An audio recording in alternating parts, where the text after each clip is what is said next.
घने जंगल में सूरज की पहली किरणें धीरे धीरे चमक रही थी। पेड़ों की शाखाओं पर ओस की बूंदें टिमटिमा रही थी। शेर वीर अपनी गुफा के पास बैठा था, धीमे स्वर में गर्जन कर रहा था। उसकी आंखों में शक्ति की झलक थी, पर भीतर की चिंता भी साफ दिख रही थी। पास में चीता शौर्य अपने छोटे पंजों से मिट्टी में खेलते हुए उसके पास आया। बाबा, आप ठीक तो हैं?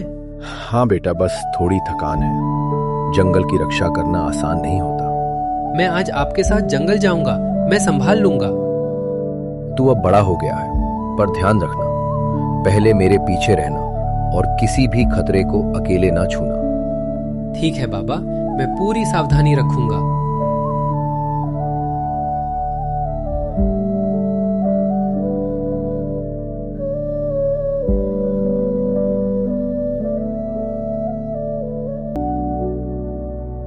शेर और चीता धीरे धीरे जंगल के बीच से गुजर रहे थे। हर शाखा की सरसराहट, हर पत्ते का हल्का हिलना उनके कानों में डर और उत्साह दोनों भर रही थी। देखो, वहां क्या है? सावधान रहो बेटा, ये जंगल हर किसी के लिए सुरक्षित नहीं।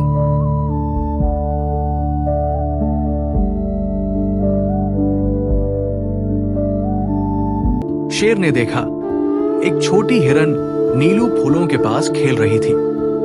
उसकी मासूम आंखें और नरम चाल उसे जंगल में किसी परी की तरह दिखा रही थी।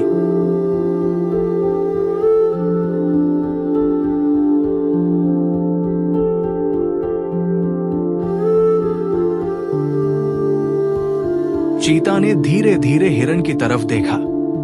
हिरन ने भी उसे देखा और थोड़ा डर गई। तुम कौन हो? ये जंगल तुम्हारा है? मैं चीता शौर्य इस जंगल में रहता हूँ। तुम डर क्यों नहीं रहे हो? तुम्हारी आवाज सुनकर आया हूँ कि कहीं कोई परेशानी तो नहीं है। अगर तुम मेरे साथ रहोगी तो मैं तुम्हें सुरक्षित रखूंगा। ठीक है, मैं तुम्हारे साथ रहूंगी। हिरन मुस्कुराई।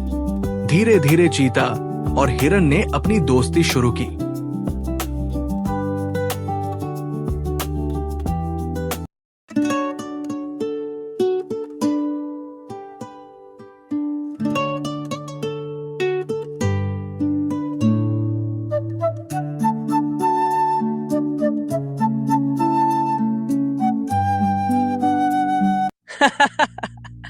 ये प्रेम और साहस मुझे पसंद नहीं, मुझे इसे तोड़ना होगा। सूरज की पहली किरणें जंगल के मैदान में फैल रही थी।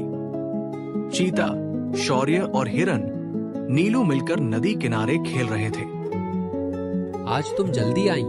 हाँ, फूलों की खुशबू लेने का मन था और तुम्हारे साथ खेलना भी। पास में उल्लू ज्ञानी पेड़ की डालियों पर बैठा उन्हें देख रहा था। उसकी आंखों में ये साफ था कि दोनों की मित्रता अब और गहरी हो रही है। चीता ने उत्सुकता से पूछा, मैं तुम्हें जंगल की कुछ रहस्यमयी बातें बताऊं? जरूर, मुझे जानना अच्छा लगेगा। देखो, ये जंगल केवल खेल और फूलों के लिए नहीं है, कई जगह खतरनाक भी है। भेड़िया, कालू और कुछ अन्य छिपे रहते हैं, पर हम सब एक दूसरे की रक्षा कर सकते हैं। हिरन ने सिर हिलाकर कहा, तुम बहुत बहादुर हो और तुम्हारा साथ मुझे सुरक्षित। ऋतु रानी और मीनू चिड़िया शाखाओं पर खेल रही थी। देखो, वे कितने उत्साहित हैं। मैं भी उनसे मिलना चाहती हूँ। हम सब जंगल में मिलकर मजा करेंगे, बस ध्यान रखना। इस छोटे खेल में भी जंगल की शांति और सुखद वातावरण महसूस हो रही थी। लेकिन खेल और हंसी के बीच लोमड़ी, चंचल, जादूगरनी छाया में घूम रही थी। ये शौर्य और नीलू मुझे पसंद नहीं, मुझे इस प्रेम को तोड़ना होगा। भेड़िया, कालू भी आसपास छुपा था, जैसे किसी योजना का हिस्सा बनने के लिए। जंगल की हवा में अचानक ठंडक और डर फैल गया। सूरज अब ऊंचा था। चीता और हिरन नदी के किनारे बैठे अपनी साहसिक कहानियां साझा कर रहे थे। तुमने आज तक कभी इतना साहस कैसे दिखाया? क्योंकि मैं सीख रहा हूँ और तुम्हारे लिए भी सुरक्षित रहना चाहता हूँ। हिरन ने अपने छोटे पंजों को हल्का हिलाकर कहा। मैं भी अब डर नहीं रही। तुम्हारे साथ होने से मुझे हिम्मत मिलती है। कछुआ बूढ़ा दास धीरे धीरे उनके पास आया। शौर्य, नीलू, तुम्हारी दोस्ती सुंदर है, पर यह जंगल हमेशा सुरक्षित नहीं रहेगा। तुम्हें हमेशा समझदारी से कदम बढ़ाना होगा। चीता और हिरन ने सिर झुकाया। जंगल के अंधेरे हिस्से से अचानक भेड़िया, कालू और उसके साथी झपटे। चीता ने हिम्मत दिखाई और भेड़िया झुंड को डराते हुए पीछे हटाया। हिरन ने राहत की सांस ली। तुम सच में बहुत बहादुर हो। सूरज ढल रहा था। चीता और हिरन गुफा के पास बैठे और आज की घटनाओं पर चर्चा कर रहे थे। हिरन, तुम्हारे साथ रहकर मैं और भी बहादुर बन रहा हूँ। और मैं तुम्हारे साथ रहकर डर पर काबू पा रही हूँ। पास में उल्लू ज्ञानी चुपचाप उन्हें देख रहा था। हिरन ने धीरे कहा, शौर्य, मुझे लगता है कि हम सिर्फ दोस्त नहीं हैं। मुझे भी ऐसा लगता है, पर अभी हमें सावधानी बरतनी होगी। जंगल में खतरे बहुत हैं। जंगल की शांति में उनकी नन्ही भावनाएं उभर रही थी। रात आते ही लोमड़ी, चंचल, जादूगरनी छाया में घूम रही थी। ये प्रेम और साहस मुझे सहन नहीं। मुझे इसे रोकना होगा। जंगल शांत था, पर सस्पेंस हवा में फैल रहा था।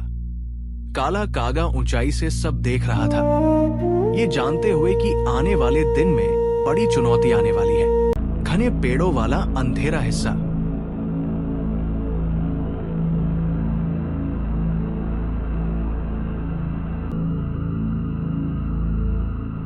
चीता अकेले कुछ लकड़ियों के पास गया। अचानक पेड़ों से जादूगरनी झपट पड़ी। जादूगरनी ने मंत्र पढ़ा। हवा में पत्ते उड़े और चीता को अपने जादुई जंजीरों में फंसा लिया। हिरन ने दूर से देखा और घबराई। चीता जंजीरों में था। चारों ओर अंधेरा और रहस्य। मुझे यहाँ क्यों लाया गया? तुम्हारे भीतर जो शक्ति है वही मुझे चाहिए। हिरन दूर से रो रही थी। कछुआ बूढ़ा दास धीरे से पास आया। नीलू, तुम्हें साहस दिखाना होगा। प्रेम के बल पर ही तुम उसे बचा सकती हो। हिरन ने अपने छोटे पंजों को मजबूत किया। मैं पीछे नहीं हटूंगी, चाहे कितना भी खतरा हो, मैं उसे बचाऊंगी। तोता हरी उड़कर कहा, सुनो, मैं तुम्हें रास्ता बताऊंगा, लेकिन ध्यान से चलना।